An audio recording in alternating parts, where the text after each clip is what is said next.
El 10è punt de l'ordre del dia és la moció sobre l'administració i la funció pública de la Generalitat, presentada pel grup parlamentari de Convergència i Unió. Té la paraula la il·lustre senyora Pilar Piferrer.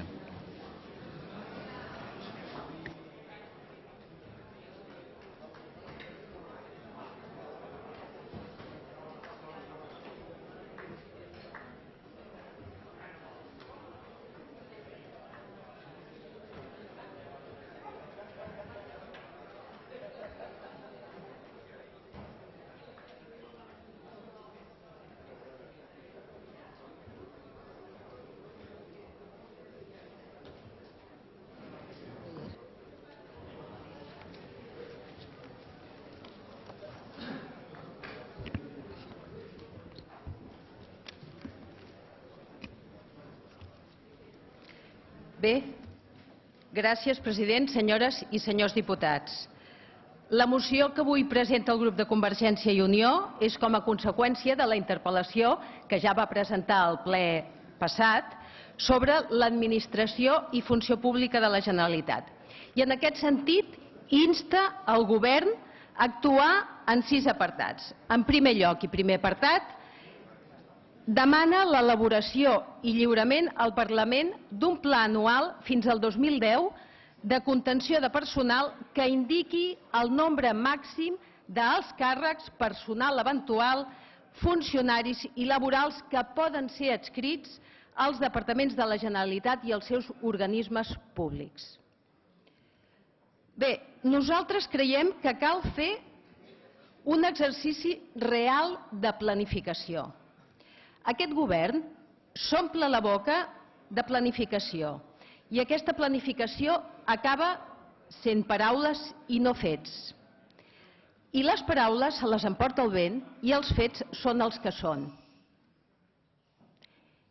I aquests fets són els següents.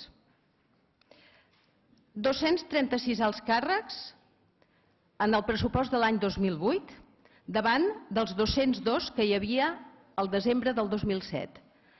Els recordo que en l'època de Convergència i Unió, en els governs de Convergència i Unió, hi havia 149 alts càrrecs.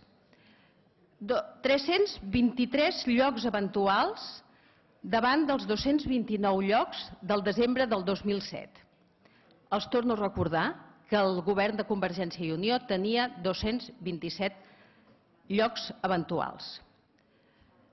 Aquest any, en el pressupost del 2008, han incrementat 8.406 llocs de treball, més que el 2007. Aquests llocs eren per funcionaris i laborals i s'han repartit de la següent manera. 2.087 per personal sanitari, 2.836 per personal docent, 1.100 per cossos de seguretat, en definitiva, Mossos d'Esquadra, i jo els pregunto, i els 2.383 llocs restants, què fan? Què podem explicar als ciutadans que són els que els paguen?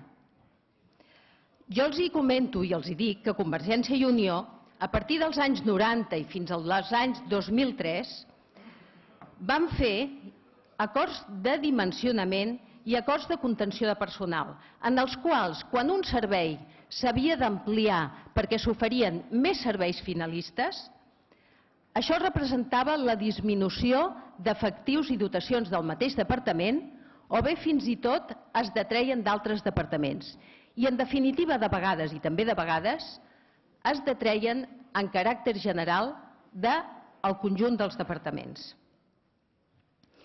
Avui el que els hem de dir és que n'hi ha més transferències en aquests moments, n'hi ha creixements justificats que d'alguna manera ens justifiquin aquest increment de personal per serveis que no són finalistes.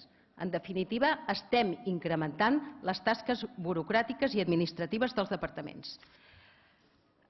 Jo pregunto, algú pot negar-se a elaborar aquest pla que nosaltres estem demanant de recursos humans i de contenció? El Departament de Governació i Administracions Públiques o el Departament d'Economia poden negar-s'hi? Si ho rebutgen perquè diuen que ja el tenen, no es preocupin, ja els hi demanarem, i els hi demanarem immediatament. Ara bé, si no, no entendrem que aquest govern el que faci és repartir en 3 quotes de personal sense fren al creixement i que, a més, sigui acceptat pel president Montilla, que ho beneeix, perquè no vol o no té capacitat d'aturar-ho per tal de mantenir l'estabilitat del govern. En segon lloc, la moció. Experiència i coneixement del personal que dirigeix les polítiques de funció pública i modernització de l'administració. Mirin, no estic parlant de qualsevol que hi treballa, estic parlant de qui dirigeix la funció pública i l'administració. Algú pot entendre que més de 209.000 treballadors estiguin sota la direcció de persones que tenen poca o ninguna experiència? Escolti'm, calen experiència i coneixements contrastats. La selecció de personal i la provisió... Digui'm. Sí, hauria d'anar acabant. Està acabat? Sí, s'ha acabat. Bé, doncs ha anat molt de pressa això. 5 minuts En definitiva, en tot cas, en la rèplica els hi comentaré algunes altres coses. Gràcies. No hi ha rèplica, senyora diputada. Bueno, ja ho sé, no hi ha rèplica, però és igual, en tot cas, en la presentació d'esmenes ho farem. Perdona, però no sé com heu comptat. No, 5 minuts, senyora diputada, només faltaria.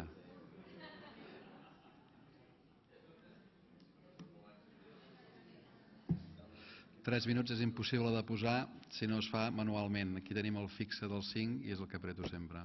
És impossible, senyora diputada.